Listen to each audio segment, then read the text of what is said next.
Qindra metër kub gur dhe inerte janë hedhur për gjatë 24 orëve për të shmangur rrezikun që i kanosej rrugës së Kombit në rrjedha e fortë e lumit mat në afërsitë të skurave në Milot.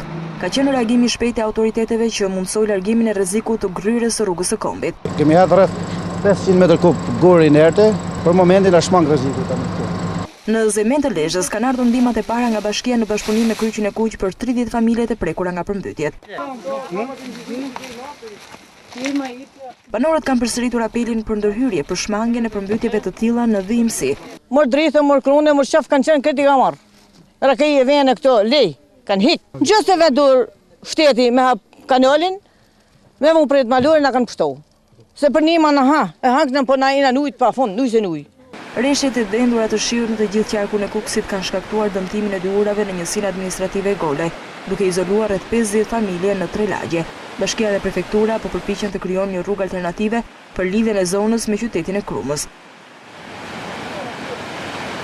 Njësia administrative Zërçan në bashkinë e Bulqizës prej 2 ditësh është pa komunikim me rrugë automobilistike. Rreth 5000 banor kanë mbetur të izoluar për shkak të dëmtimit të 3 urave.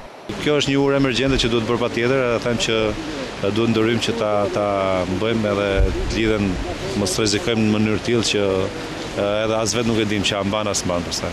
Tembushja e lumenjve ditët e fundit ka bërë që shumë ura në qark Fundibër të dëmtohen, ndërkohë që shtabet e emergjencave në të gjithë qarkun janë në terren për të verifikuar dëmet dhe ndërhyra të kushiet mundësia.